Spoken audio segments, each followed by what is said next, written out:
예, 이어서 이제 두 번째 시간 간략간략하게 말씀 나누겠습니다. 14절부터 32절까지는 힘에 미치지 못하는 사람이 마지막 제사, 속건을 위한 속죄와 번제와 소제, 그 드리는 제사는 똑같지만 제물을 큰 제물이 아닌 작은 제물로 드려도 된다라는 이제 그런 개념만 다른 거예요. 이거는 신약의 용법대로 설명을 하자면 5달란트나 2달란트 받은 사람도 있고 1달란트 받은 사람도 있어요. 그건 은사가 다 각각 다르니까 분량에 따라 주시는 게. 그러나 1달란트 받은 사람이라 할지라도 그냥 땅속에다 묻어놓으시면 안 돼. 전도할 사람이 없다는 소리도 내가 들어봤는데 전도할 사람 많아요. 아내는 남편 먼저, 자식 있고 이웃 있으니까 전도할 사람이 없어서 못 온다는 건 말도 안 되는 소리고, 그런데 전도를 잘 안 받아들여요라는 말과 전도할 사람이 없어요라는 말은 그건 안 맞는 말이죠. 전도를 열심히 하고 싶은데 안 받아들이니까 하는 소리라고 나는 지레 짐작은 하지만, 그러나 전도할 사람이 없어요 이렇게 표현하면 안 됩니다. 전도를 열심히 하려고 하고 싶은데 사람들이 만나면 전도를 잘 안 받아들인다 이렇게 표현을 하시길 바래요. 자, 일단 이제 보자기에다 싸가지고 땅속에다 묻어놔두면 안 되는 거예요. 나만 구원받은 것만 해도 족하지 이런 생각을 가지면 안 된다. 나만 구원받아서 하나님의 뜻이 다 이루어지는 것은 아니니까 충만의 수가 채워져야 되니까 그 일에 우리는 종으로 다 쓰임을 받아야 되기 때문에 하는 말이에요. 자, 이건 이제 그런 게 전체적인 이야기는 그냥 쭉 읽어 나가고 말씀을 빨리빨리 끌어나가도록 하겠습니다. 21절부터 32절까지는 힘에 미치지 못하는 사람이 이생의 마지막 헌신제를 드리는 경우를 지금 설명하고 있어요. 봅니다. 그러나 그가 가난하여 이렇게 다 바칠 형편이 되지 못하면, 여기서 가난하다라고 하는 여러 가지를 생각할 수 있지만 여기서 지금 경륜적으로 가난하다고 말하는 것은 심령이 가난하고 이런 걸 다스리는 것 다루는 얘기가 아니고, 이 사람이 주님을 향한 헌신하는 열정이 부족하다라는 뜻으로 지금 가난하다라는 말을 그렇게 이해를 하셔야 돼요. 그 사람의 분량과 그 사람의 은사가, 우리 형제 자매님들 나랑 같이 신앙생활을 하지만 나와 똑같을 수 있는 모든 게 다 나와 똑같을 수는 없잖아요. 그러나 나는 다 우리 형제 자매님들이 주님 앞에 은혜를 더 많이 받아서 더 큰 일을 능히 다 하실 수 있기를 바라요. 그러나 하나님은 그분의 경륜에 따라서 모세는 모세에게 맡긴 말씀이 있고 쓰임새가 있고, 아론은 아론대로, 십보라는 십보라대로 쓰임새가 다 다른 거예요. 다 똑같을 수는 없는 거죠. 그러나 자기의 맡은 은사와 분수에 맞도록 최선을 다해서 헌신하고 봉사하면 된다 이런 말이에요. 자기 분량 넘어놓으라고 해도 못 오는 거니까. 그러니까 앞선 선지자에게 계시된 말씀을 성경 일단 가르침 받아야 그 말씀을 활용해서 다른 사람들한테도 전도를 하는 데 쓸 수가 있지 않겠어요. 근데 주님이 선지자 또는 선견자 이런 표현이 나오는데, 그런 직무를 맡은 사람들을 보내시고 그들을 통해서 가난한 과부 집에 보내시고 어떤 병든 자 집에 보내시고 이제 그렇게 해서 하나님의 일을 하게 하셔요. 그런데 예를 들어서 가난한 과부의 입장에 있으면, 과부가 고침을 받았으면 그도 전도를 해야 되잖아요. 사마리아의 수가성 여자가 주님을 만났으면 나와서 자기 동네 사람들 전도를 당연히 해야 되는 거 아니에요. 그러니까 할 일은 다 해야 된다 이런 말이야. 그 직무는 똑같은데 분량은 다를 수가 있으나 자기 분량만큼 직무를 충성스럽게 하면 상은 똑같이 받는다, 지금 그 말이에요. 나도한 형제는 뭐 이제 우리들을 가르쳐 놨으니까 상이 더 크겠지. 그건 기독교계 사람들이 생각이에요.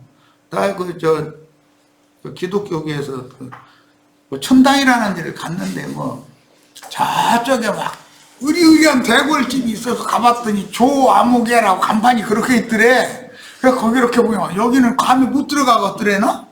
그 이제 이렇게 고개 돌려봤더니 저쪽에 다 쓰러져가는 오두막집이 하나 있더래. 또 거기를 갔더니 자기 이름이 있더래네. 그런 사고를 가지시면 안 되죠. 우리 형제 자매님들의 집이 더 호화찬란하고 영패가 우리 저 윤혜수 자매 이름이 윤혜수라는 거 대한민국 땅덩어리만큼 큰 글자로 써있는 집에서 사시길 바라요. 기왕이면 그렇게 사셔야지. 윤아 자매네 집 미국 가본 집 꽤 큰데 그런 것은 오두막집이야. 그야말로 우리의 집에 비하면 그건 오두막집이지. 자, 우스갯소리 한 거예요. 이해시키느라 그래. 가난하에 이렇게 다 바쳐 형편이 되지 못하면 그는 자신의 속죄를 위해 속건제물로 속죄제, 번제, 소제를 드리는데 다 무엇을 위해서 하는 거라고요? 속건을 위해서 하는 거예요. 속건제를 지금 드리는 거예요. 속건제물로 흔들어 바칠 어린 순양 한 마리와 흔들어 바치는 건 유죄라고 그러죠. 이것은 이제 마지막 부활 때를 당한 때를 지금 말하기 때문에 이제 여기는 강조한 거예요. 소제물로 바칠 기름 섞은 고운 가루 10분 1 에바와 힘이 있는 자 10분 3 에바를 바쳐야 했죠. 소제물. 기름 한 록, 기름은 똑같아요. 가져와야 하고 또 형편이 되는 대로 산비둘기 2마리나 어린 집비둘기 2마리를 가져와라. 이것은 순양 2마리를 대체해 줬죠. 비둘기로 바꿔주셨죠. 2마리를 가져와 한 마리는 속죄제물로 다른 한 마리는 번제물로 받지 한다. 비둘기도 속죄제와 번제로 드릴 수 있다. 지금 그 말이죠. 이미 레기 1장에 비둘기 새로 정결한 새로도 번제와 속죄를 할 수 있는 기둥이 이미 나와 있었어요. 자, 23절입니다. 8일째 되는 날, 이건 이미 설명했고 그는 정결하게 되기 위해 그것들을 제사장에게로 곧 회막 입구 여호와 앞으로 가져와야 한다. 근데 여기 회막 입구에 제사장이 여기 서서 기다리는 이 모습은 계시록 14장을 연상하죠. 계시록 14장에 보면 어린 양이 시온산에 서서 14만 4천의 신부를 기다리잖아요. 신랑 입장이 먼저 해서 신부 입장 나중에 신부 기다리는 거잖아요. 그런 형식이단 말이에요. 지금 회막 입구에 여호와 제사장이 서 계신데 그분 앞으로 이제 이런 제물을 가지고 오는 것은 형제 자매님들이 시집 가는 얘기를 지금 말하는 거단 말이에요. 여기서는 결혼식 하는 것을 여기서 말하는 거예요.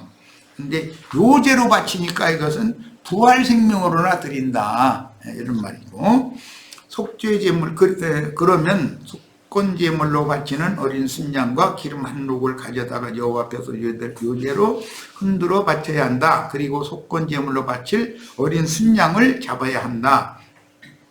그런 다음 그 속건제의 피, 이 어린 순양은 속건을 위한, 속건도 죄를 속량받는 것은 같은 거예요. 그런데 범죄들을 속량받는 거죠. 근본적인 죄를 사면받는 얘기가 아니고, 이제 속건제물로 바칠 어린 순양을 잡아야 한다. 그런 다음 그 속건제물의 피 얼마를 가져다가 정결하게 되려고 하는 사람의 오른쪽 귓불과 오른손 엄지와 오른발 엄지에 발라야 한다. 이건 똑같아요. 자, 제사장은 자기 왼손 바닥에 기름을 조금 붓고 그 왼손 바닥에 있는 기름 얼마를 오른쪽 손가락으로, 아까 이미 오른쪽 손가락 얘기 설명했으니까 이것도 넘어갑니다. 찌고 여호와 앞에서 7번 뿌리한다. 속건을 위한 속죄의 피를 뿌리고 기름을 뿌리고 그럴 때 7번 뿌리는 것은 완전하게라는 말이야. 끝까지 완전하게. 그리고 나서 손바닥에 있는 기름 얼마를 정결하게 되려고 하는 사람의 오른쪽 귓불과 오른손 엄지와 오른발 엄지 곧 속건제물의 피를 바르는 곳 위에 발라야 한다. 귀가 잘못됐고 손이 잘못됐고 발이 잘못됐기 때문에 그것은 잘못됐다는 총체적인 결론은 지가 머리가 돼 있다 이 말이에요. 그러니까 무신론자는 없죠. 자기가 신이잖아요. 내 주먹을 믿어라. 다 나는 무신론자라고 그렇게 해도 사실은 그 사람 자기 옳음 자기 선함 강하게 주장하는데 보면 지가 신이죠. 다른 사람 말 절대 안 들어요. 자기 옳은 주장이 다 있어요. 우리 남편들한테 전도해 보면 이 사람 나는 무신론자라고 그러지만 사실은 자기가 신이구만. 전부 자기가 절대 법이요. 자기 말이 우주를 다스리는 법이요. 그냥 아내고 자식이고 뭐고 그냥 자기 말이 곧 법인 것처럼 이렇게 해버리려고 그러고 고집을 절대 안 꺾어요. 그건 자기 자신이 머리를 의지를 취하기 때문에 그렇다는 거예요. 믿음이 없는 사람이 특징인 거죠. 자, 그 다음에 29절 또 제사장은 자기 손바닥에 있는 기름을 정결하게 되려고 하는 사람의 머리에 발라라. 머리에 바르는 것은 예수 그리스도를 머리로 삼도록 사람의 사상, 관념, 그의 주관 이런 것 자체를 사람을 바꿔놓는 거예요. 그게 말하자면 사람이 바꿔진다는 건 머리가 바꿔지는 것이잖아요. 실제로는 자기 주관, 자기 아집, 자기 옳은 것, 자기 선한 것 이것이 깨져서 끝나버리고 그리스도만이 옳고 그리스도만이 순종을 해야 되는 나의 주와 그리스도다라고 철두철미하게 믿어진 사람, 머리가 다 바꿔진 사람이거든. 이 사람은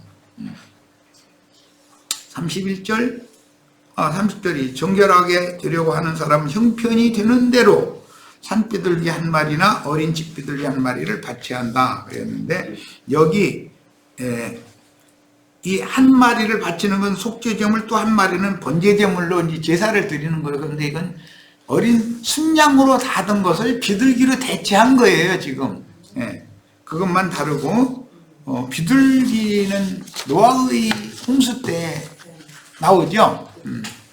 까마귀는 돌아오지 않았는데 비둘기는 감남 세입자를 물고 방주로 돌아갔다는 거잖아요. 그것은 인자 예수는 죽었지만 심판의 세상에 나아가서 부활 생명을 알리는 좋은 소식을 가지고 그 영이 사람에게 재림하는 것을 상징하는 거잖아요. 심판이 지나가면 시체들이 전체가 다 시체들이 늘비었는데 그 비둘기를 내보냈더니 감남 새 잎사귀를 물고 방주로 돌아왔다는 거예요. 이게 교회 생활의 회복을 말한다 이게 방주랑 교회를 상징하기 때문에 세상 교회는 다 심판 아래 있고 하나님 볼 때는 다 죽은 시체들이 거기. 그런데 까마귀는 시체 파먹느라고 안 돌아와. 먹을 거 많이 있으니까. 비둘기는 시체를 먹는 짐승이 아니었기 때문에 날짐승이지만 방주로 돌아와야 먹고 살으니까 노아가 그 비둘기 음식도 준비를 해놨으니까 노아가 주는 것이 아니면 죽거든. 자기 심판받은 세상에 아무리 다녀도 지가 먹을 게 없으니까. 그러니까 방주로 돌아오는 거예요. 이것이 이제 교회 회복에 에덴 동산에서 쫓겨난 사람은 위에 있는 예루살렘으로 반드시 주님 집으로 돌아오는 것처럼 바벨론에 쫓겨난 영혼들은 새 땅과 새 예루살렘으로 돌아오는 것처럼 이 성경은 반드시 우리가 회개하고 주 예수 그리스도께로 돌아오는 거예요. 이것이 복음이요. 결국은 실제로는. 자, 레위기 이번에는 14장 32절 마지막 절입니다. 이것은 나병에 감염되었지만 정결하게 되는데 필요한 것을 다 바칠 형편이 되지 못하는 사람에 관한 법이다. 이것은 세상 교계의식으로 말하자면 평신도들을 위해서도 똑같은 상을 준비해놓고 평신도들의 봉사를 하면 된다 이 말이에요. 그러면 상은 똑같이 주는 거예요. 그 얘기예요. 자, 이제 구체적인 내용으로 들어갑니다. 정결함을 받을 나병 환자는 그 속에서 나오는 죄와 죄들을 깨끗하게 하기 위한 제물을 드려서 7일 동안 속죄할 필요가 있어요. 이것은 신앙 생활을 회복했다 해가지고 이스라엘 진에 돌아올 수는 있지만 자기 집에는 들어가지 못하고 자기 장막 밖에서 7일 동안 결례를 일단 하는 거예요. 그것도 4가지 제물로 했었죠. 자, 그런데 8일째도 4가지 제물로 이것은 이제 마지막 제사를 하는 거예요. 자, 오늘은 주로 마지막 제사에 관한 말씀을 지금 나누고 있어요. 그러나 이제 문맥의 이어짐을 이해를 시켜야 하기 때문에 제 7일까지 정결례를 행하는 예법을 먼저 살펴보고 간략하게 살펴보고 이어가겠습니다. 7일 동안 진영 밖에서 자신을 정죄하며 살던 문둥병 환자가 천국 말씀으로 자신을 찾아와서 깨끗이 고쳐주신 그리스도를 만나 하나님께 나아가는 길을 찾은 후에는 교회 생활을 회복하기까지 자기장막 밖의, 자기장막이라는 것은 우리의 영원한 시댁을 말해. 그게 내 집이죠. 처녀가 시집가면 그게 내 집이잖아요. 시댁이 내 집이지 친정이 내 집이 아니에요. 시집가기 전까지만 친정이 내 집이지. 그런데 친정에는 기업이 없어요. 그래서 관연한 딸을 두면은 부모가 근심이 돼, 이거. 어릴 때는 딸 낳아서 기를 때 그렇게 귀엽고 이쁘고 그랬는데, 이게 관연했는데 시집갈 청년을 안 데리고 안 나타나면은, 옛날에는 이제 부모가 이렇게 혼처를 정해서 해줬지만 지금은 저희가 나가서 연애하기 전에는 이게 결혼을 못 시켜. 그러니까 관연한 딸이 있으면 반드시 직장생활 시키셔야 돼. 월급을 받는 것이 목적이 아니야. 좋은 남자를 만나려면 직장생활을 해야 남자를 만나니까.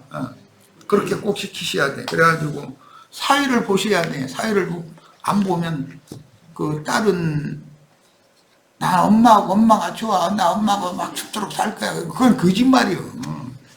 좋을 리가 있어요. 자기 기업이 없는데.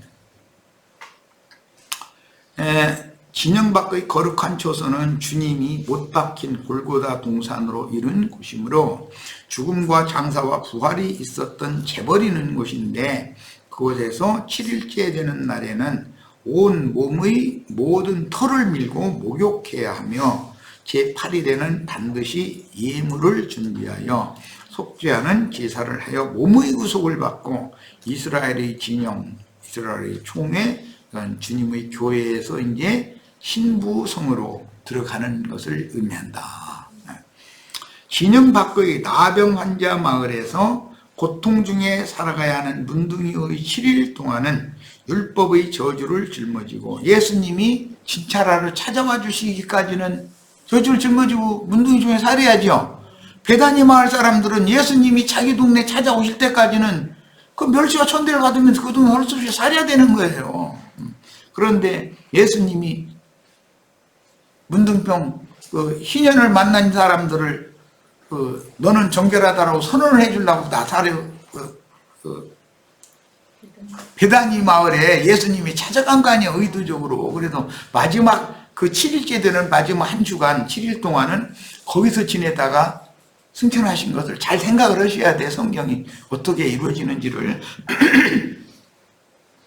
오늘 우리에게도 이미 찾아오신 주님이 항상 나와 함께 동행하셔야 되는데, 무슨 용으로 동행을 할 수 있어요?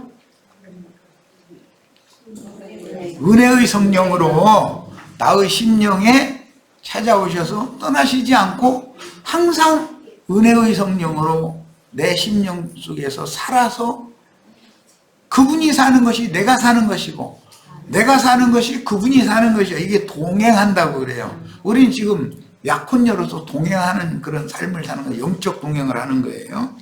자, 교회 생활을 통해서 각자가 지혜로운 건축자들로 하나님의 성전과 주님의 왕궁을 건축하다가 제8일에는 속죄를 위한 속건제사와 번제를 겸한 소제제사를 하여 장성한 이기는 자로 첫째 부활에 참여하여 영의 몸으로 영광에 참여하여 어린 양의 신부로 하늘의 예루살렘에 들어갑니다. 이렇게 들어가는 것은 혈과 육으로 들어가는 게 아니죠. 아직은 우리가 회복된 신앙생활, 교회생활을 회복해서 하지만 여전히 혈육을 입고 있잖아요. 우리의 시댁 장막집에는 아직 들어갈 때가 아직 안 된 거잖아요. 오는 부활 때가 되어져야 되는 일이니까, 이 문제는. 그런데 그동안에 완전히 혼의 구원을 다 이루어야 된다. 어제 내가 그 성전과 왕궁 건축하는 건 주 재료가 뭐였죠? 성전과 왕궁을 건축하는 주된 재료가 뭐예요? 백향목이에요, 백향목. 그래서 백향목이 나무라는 건 인성을 말한다. 사람이 영적으로 거듭났어도 사람의 인성이 인간됨됨이가 덜 떨어졌으면 이것은 천국에 들어가지 못한단 말이야. 이렇게 중요하다는 걸 내가 강조했어요. 자, 구속받은 성도들은 몸의 구속을 받는 날까지 교회에서 자기 장막 밖에서 7일간 결례를 행하여 육신에 속한 모든 것을 벗어버리고 신령체로 덧입기까지 양육받다가 제8일에는 이생의 마지막 속죄인 몸의 구속을 받아 앞서가신 장자들의 총회인 구름하늘, 구름하늘이 뭔 말인지 아시죠? 성경 구름하늘이라는 용어가 나오는데 읽어보셨죠? 앞서가신 증인들이 주와 함께 계신 처소를 구름하늘이라, 하늘이라고 그렇게 표현을 한 거예요. 온전케 된 의인의 영들이죠. 주님이 구름 타고 오신다고 그랬죠. 우리를 구름으로 추수해 간다고 그랬죠. 계시록 14장이지. 보면 흰 구름이 앉으니께서 예리한 낫을 휘둘러서 익은 곡식을 구름 위로 데려간다 했잖아요. 공중 구름 속으로 끌어올려 간다는 말이 무슨 뜻인지 이제 아시겠죠? 기독교 목사들 뭐라고 그래요? 죽으면 천당 간다고 그러죠? 그 천당이라는 말이 성경에 있지도 않지만 그들이 생각하는 건 그건 세상 종교의 사상이다 이거예요. 이 성경을 정확하게 아시길 바래요. 우리는 구름 하늘로 끌려갈 거예요. 구름 하늘로. 야, 구름 하늘의 신부성에 들어가야 하는데 그 신부성이 우리의 시댁이다 이거예요. 이제 이해되셨죠? 여기의 회복된 교회는 우리 친정집이고 여기서 시집갈 준비를 해가지고 자기 장막 밖에서 7일 동안 결례를 행하다가 제8일날 이 마지막 제사를 한 다음에 신부성에 들어간다. 지금 이 말이란 말이에요. 이해하셨죠? 자, 레위기 14장은 나병에서 치유되어 정결해졌다는 진단을 받은 후로 이것은 세상 교회에서 하나님의 백성은 이기는 자로 나오는 거죠. 아시아에 있는 7 교회들에서 이기는 자들을 빼내는 거잖아요. 그건 빼내심을 받으면 어디로 가야 돼요? 하늘에 기록한 장자들의 총회, 그 영과 신부가 오라 하시는 그곳으로 가야 된단 말이에요. 거기에서 7일 동안 결례를 행하다가 제8일 날은 마지막 제사를 하고 신령한 몸으로 구름 하늘로 이끌려 간다 이 말이에요. 한꺼번에 이거 다 하려니까 좀 복잡한데 우리 지체들은 이 성경의 흐름에 대해서 잘 가슴에 담아 두셔야 되겠어요. 자, 정결해졌다는 진단을 받은 후 이스라엘 진영 밖에서 7일 동안을 지내며 결례를 행하라는 명령이 9절까지 나오고 이건 굉장히 중요한 이제 서원 기초의 말씀이었어요. 다음에는 진영에 들어가기 전에 결례의 기간 7일의 율법을 지킨 사람이 제8일에 마지막 결례 이건 결례라고 보다는 제사죠. 제사. 7일에 마지막 결례를 하는 것은 온몸의 털을 다시 깎는 거죠. 그럼 마지막 결례를 행하는 거였었고 제8일은 결례라는 이 표현보다는 지금 생각해 보니까 결례라는 표현보다는 마지막 제사다 이거야. 나 자신을 이제 온전히 드려버리는 제사를 다시 행한 후에 진 안에라는 말보다는 자기 장막 안에 거룩한 성 예루살렘에 즉 하늘의 곳간에 익은 곡물들을 천국 곳간에 거두어 가시죠. 거기가 구름 하늘인데 실제로는 거룩한 성 예루살렘 각자의 자기 집에 데려간다 이 말이에요. 각자 시댁에 간다 그 말이에요. 예, 우리는 다 올리거나 할곡들이 돼서 추수가 되셔야 되겠고 정결한 처녀가 돼서 신부로 신부성에 들어가야 되겠어요. 이제 표현은 다를지라도 사실은 같은 말을 하는 거예요. 자, 그리고 14장 33절에서 57절 이건 이제 마지막 단락인데 여기에는 가나안 땅에 들어간 후에 집에 나병이 발한 경우에는 어떻게 처리할지에 대하여 기록하고 있어서 문맥상으로 이해할 때 레위기 14장 나병에서 정결케 된 자의 규례는 3단락으로 되어 있어요. 첫 번째는 1절에서 9절, 그 다음에는 두 번째는 10절에서 32절, 마지막에는 33절에서 57절, 이렇게 세 단락으로 구분이 되어 있어요. 그런데 마지막 단락은 지배문둥병이 발했을 때 어떻게 할 거냐 이거예요. 최후로는 그 집을 폐쇄해야 돼요. 그 내용이 계시록 레위기 14장의 마지막 단락이에요. 마지막 단락은 이제 다음 집회 자료 4번 자료에서 다룰 거예요. 자, 우선 마지막 단락을 잠깐 이해를 돕기 위해서 언급을 일단 해놓습니다. 이제 4번 자료를 봤을 때 쉽게 이해를 하기 위해서 미리 조금 해놓는 거예요.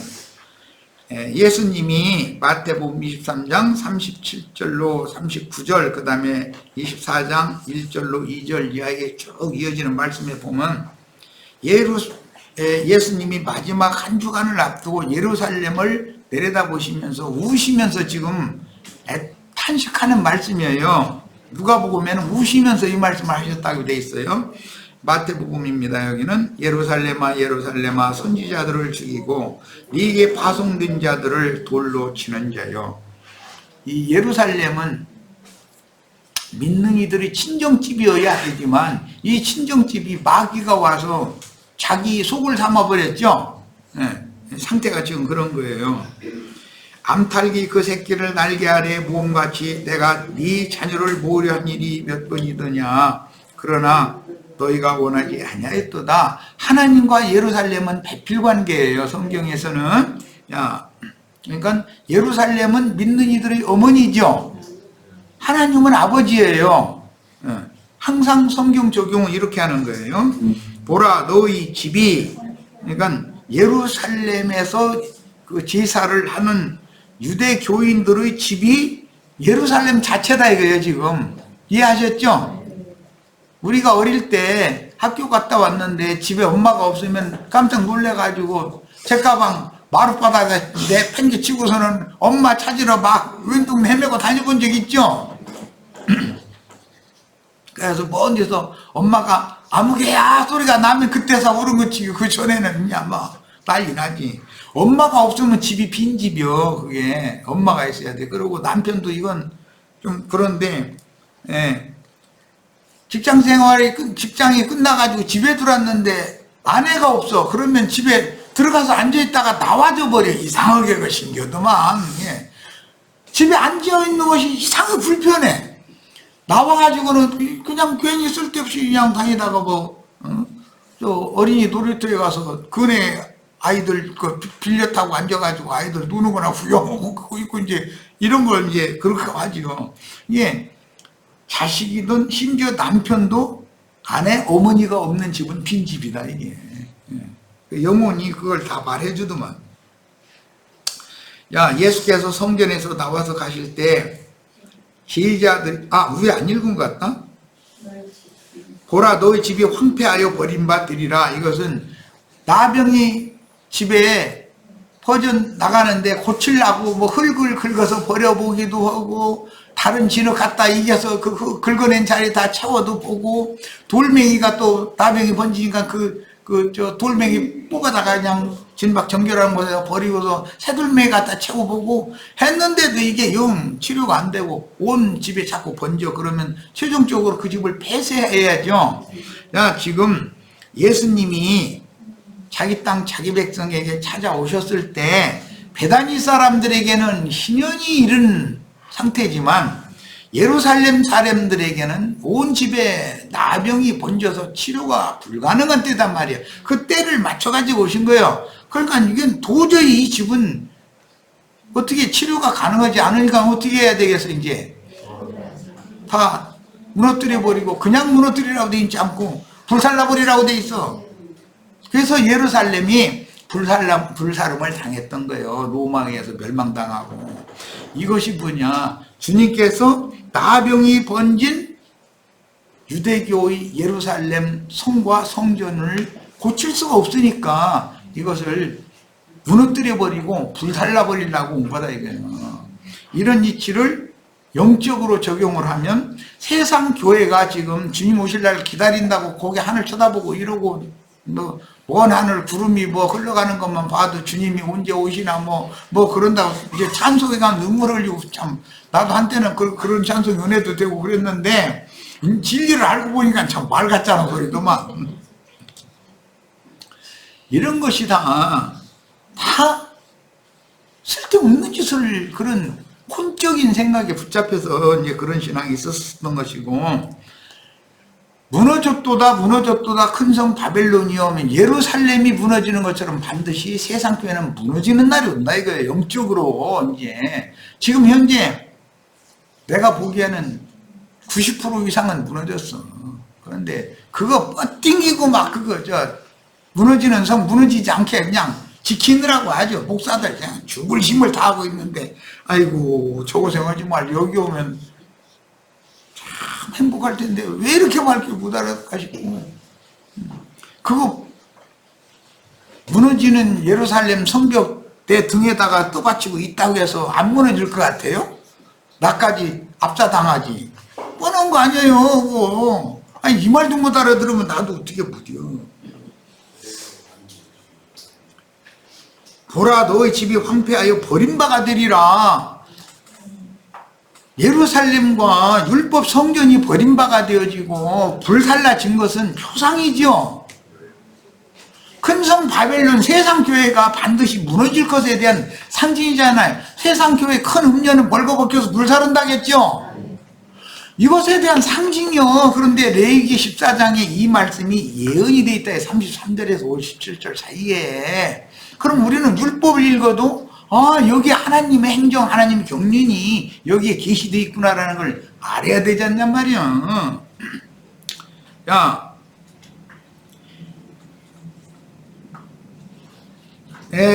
내가 내 자녀를 모으려 한 일이 네 자녀지. 네 자녀는 어머니의 자녀는 아버지의 자녀도 되니까. 그렇죠? 이런 이치는 요한 2서 3서 읽어보면 부녀에게 편지를 한다 요한이. 그런데 그 부녀가 교회를 말하는 거예요. 그런데 그 남매 부녀 얘기가 나오죠. 지역 교회들이 서로 연락하고 상합하고 해야 된다. 이제 이걸 말하느라 그때 거기 말한 건데, 네 자녀들이라는 말이 거기도 나와요. 요한 2서 3서에도. 그러면 어머니의 자녀들은 아버지의 자녀죠. 내간이 낳는 것이 혼자 낳는 건 아니니까. 해를 입은 여자가 낳은 아들은 예수 그리스도께서 낳은 아들이지요. 하나님 아들도 되는 거예요. 부부가 낳는 거니까 그렇게 말한 거예요. 자, 그래서 네 자녀를 모으려 한 일이 몇 번이더냐. 그러나 너희가 원하지 아니하였도다. 아무리 주님께로 모으려고 해도 그들이 원치 않는 건 왜 그래요? 우리가 지금 모세의 지팡이 한 자루씩 다 가지고 있고 영광 보좌에 우리에게 영광을 다 주셨는데 우리가 여기서 왜 나가느냐? 그 아무것도 아닌 사람 몇 명이 모여서 말씀잔치 한다고 한다는데 난 그런 데 가고 싶지는 않아. 이래 여기 수백 명, 수만 명, 수천 명 있는데 여기 놔두고 왜 그런 데 가서 그런 사람들 앞에 나 말씀 수만 명한테 가르쳐야지. 가서 말씀 가르침 받겠다고 이러고 앉아있어. 이런 생각이거든. 안 되는 거야. 그래서 보라 너희 집이 황폐하여 버려진 바 되리라. 내가 너희에게 이르노니 이제부터 너희는 찬송하리로다 주의 이름으로 오시는 이요 할 때까지. 이때까지가 어느 때예요? 육체로는 죽고 영으로는 다시 오실 때까지, 재림하실 때까지 나를 보지 못하리라. 그러면 사도행전 2장 이후까지는 인자 예수를 볼 수 없죠. 사도행전 2장 이후에는 그 영이 되신 예수가 사도들을 통해서 지금 하나님의 일을 여전히 해나간다 이거예요. 그때 또 한 번 회개할 기회를 또 준다 이거예요. 너희가 모르고 생명의 주를 너희 손으로 죽였지 않냐. 이제라도 회개하고 돌이켜라. 구원의 기회 한 번 더 있는 거예요. 그런데 그때까지도 주의 이름으로 오시는 이께서 한 번의 기회를 더 주어도 받아들이지 않으면 이제는 끝나는 거예요. 이제는 버려버릴 수밖에 없는 거예요. 이게 하나님 경륜이에요. 내가 이제 이어지는 말씀은 24장 1절로 2절로 가는데 봅니다. 예수께서 성전에서 나와서 가실 때 집에 문둥병이 발했다고 그러면 제사장은 그 집에 들어가서 진찰하라고 그랬죠. 오늘 거기는 안 읽었지만 레위기 14장 33절로 57절에 뭐 그렇게 돼 있잖아요. 예수님이 지금 예루살렘과 예루살렘 신전을 진찰하러 오신 거잖아요. 문둥병이 발했다 소리를 듣고. 아 그래? 내가 가서 한번 진찰해보지. 그런데 진짜 이제 진찰을 해보니까 문둥병이 사방에 났어. 그러니까는 흙도 긁어가지고서 이거 진박 정결한 곳에 갖다 버리고 돌멩이도 뽑아서 갖다 버리고 새 걸로 채워봐도 이게 소용이 없어. 계속 건지는 거예요. 그러니까 이제 3년 반 동안이나 네, 주님은 뭐 암탈기 그 병아리 모으는 것처럼이라고 말했는데 흙 긁어서 갖다 버리고 돌멩이 빼다 새돌 갖다 채우고 이걸 내가 얼마나 애써서 했느냐. 그런데 너희는 내게로 올라고를 안 찾냐. 그러니까 이건 도저히 안 되겠다. 이제 버리겠다. 그 말이란 말이에요. 지금 예수님이 오신 건 유대교를 심판하러 오신 것이에요. 사실은. 그런데 목적이 심판이 목적이 아니고 구원을 하려고 처음에는 자기 땅 자기 백성들을 구원하려고 오셔서 말씀을 전한 거예요. 그런데 안 들어. 영 안 들으니까 나중에는 이제는 내가 심판할 수밖에 없다라는 걸 선언을 했잖아요. 자, 그 대신 이방인들이 구원을 얻어. 그러니까 우리의 구원을 위해서 유대인들이 말을 좀 안 들어줘야 돼. 예. 기독교인들이 말을 좀 안 들어주는 것도 하나님이 다 경륜에 의해서 쓰시는 것이죠. 그렇게 쓰는 거예요. 문둥병 퍼뜨리는 목사들이 잘난 척하고 떠들어대고 하는 일을 그 사람들이 해야 돼. 그렇지 않으면 하나님 일이 안 이루어지니까 하는 소리예요. 또 오해하시면 안 돼요. 그게 잘못 가르치는 사람이 많이 생기면 안 되지. 그러나 사람의 미혹을 조심하라 그러는데 미혹하는 사람들이 많이 나타나야 하나님의 경륜이 종결이 시대의 끝이 온다 이런 말이에요. 그러니까 하나님의 일을 이루기 위해서는 반드시 하나님의 일을 위해 이 일이 이루어지려면 반드시 그런 세상적인 조직신학 교리를 가르치면서 모세의 지팡이 휘두르는 사람들이 많이 나타나요. 미혹하는 자들이 많이 나타나야 사람의 미혹을 받지 않도록 조심하는 지지자들과 분리가 되잖아. 지금 우리는 지금 분리됐죠? 네. 가라지 단에 섞여 있으면 안 되잖아요. 함께 이제 심판받을 건데. 자, 이 말을 잘 이해를 하시길 바래요. 예수께서 성전에서 나와서 가실 때라는 이제는 이 성전을 치료할 수 없다라고 판정했다 이 말이에요. 그러니까 이제 그 집에서 나와서 가시는 거예요. 주님이 나와서 가시면 그 성전 무너뜨리고 불살르는 것 뺏긴 남는 게 없잖아요. 자, 가실 때 제자들이 성전 건물을 가리켜 보이려고 나오니 예수님이 눈 없어서 성전 건물을 안 보여요? 예수님도 다 이건 사람의 손으로 지은 저는 이제는 필요 없다라고 지금 나오는 중이잖아요. 당신 자신의 영으로 거듭난 사람들을 통해서 하나님이 거룩한 성전을 새로 지으려고 지금 나오는 거예요. 물질적인 성전 버리고. 그러면 이 물질적인 성전은 건전한 성전이에요. 나병이 번진 성전이요. 문둥병이 완전히 번져서 이제는 더 이상은 치료가 불가능한 성전이니까 그걸 버리고 나오는 거예요. 주님이 이 일을 하시지 않으면 그 영이 재림하셔가지고 교회, 주님의 교회를 세울 수가 없어요. 네, 이 말을 잘 이해를 하세요. 세상 교회를 먼저 세우셨지만 세상 교회를 다 무너뜨리기 전에 주님은 촛대를 옮겨요. 아시아에 있는 7교회의 촛대를 계속 그냥 놔두는 게 아니에요. 여기 낙산 해수욕장 가보면 그 등대 있죠? 하나님은 등대 팀에다가 딴 동네에다 갖다 등대 설치 다시 하고 하실 수 있는군요. 아시아에 있는 7교회들 중에서 이기는 자들은 나와라 그랬잖아요.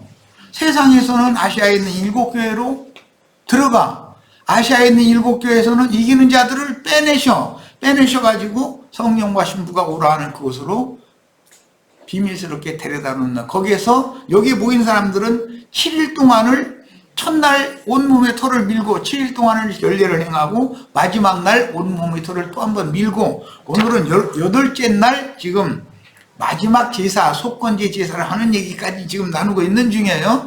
이 과정 흐름을 잘 이해를 하시길 바라요. 자, 그럼 여기까지 읽고 마치겠습니다. 성전 건물들을 가리켜 보이려고 나오니 대답하여 이르시되 너희가 이 모든 것을 보지 못하느냐. 제자들은 자신들이 밝히 본다고 생각하고 있죠.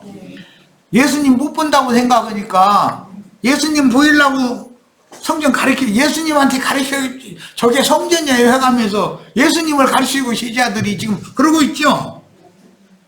여기 문장 보세요. 예수께서 성전에서 나와서 가실 때 제자들이 성전 건물들을 가리켜 예수님한테 보여주고 있는 거예요. 예배당 목사님들 여기가 천당으로 안내하는 거룩한 하나님의 집이라고 자꾸 우리들한테 손가락질 저 예배당 가르치지 일로 오라고 여기 집이 얼마나 화려하고 멋있느냐고 여기 뭐 이태리 대리석 같다고 뭐 무슨 뭐 이태리 뭐 무슨 뭐 유리 뭐 강화 유리래나 뭐 겹친 유리래나 뭐 빛나는 유리래나 뭐 이제 이런 걸로 다 치장해놨지 않냐. 다 그거 지금 예배당 목사님들 그거 가르치라고 난리죠. 예수님이 그거 몰라요 그걸? 알면 그게 그렇게 좋으면 왜 거기서 나와? 예수님이 눈에는 이거는 무너뜨려야 되는 집인데 아직 제자들 육에 속했으니까 이 건물들은 화려하고 웅장하고 망장이 이렇게 생각하는 거예요. 제자들이 아직 멀었어 이 당시에서는. 그러니까 주님께서는 야, 이 건물들 너희 안 보여? 뭔 뜻이에요? 제자들이 건물을 보는 관점과 주님이 제자들을 보는 관점 서로 지금 상반된다는 말이라는 걸 알 수 있죠. 우리가 세상교회를 보는 관점과 세상교회 목사들이 자기네들이 그 집을 보는 관점이 다르잖아요. 자, 오늘은 여기까지만 하겠습니다. 네. 자, 마칩니다.